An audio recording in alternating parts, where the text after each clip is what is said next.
Imagine a world where walls clean themselves. That's the promise of self-cleaning paints, thanks to the fusion of TiO2 nanoparticles with polymeric paints.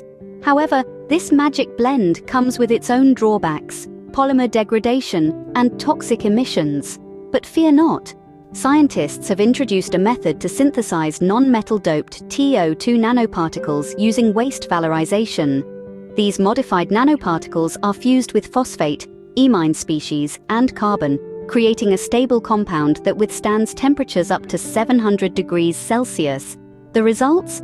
A paint that removes 96% of surface pollutants under sunlight or UV light, all while maintaining its composition. But how does it work? The answer lies in photoluminescence spectroscopy.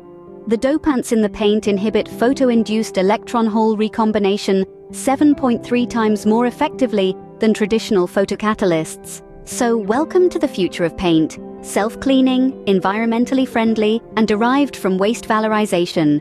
Who knew that waste could give us something so valuable?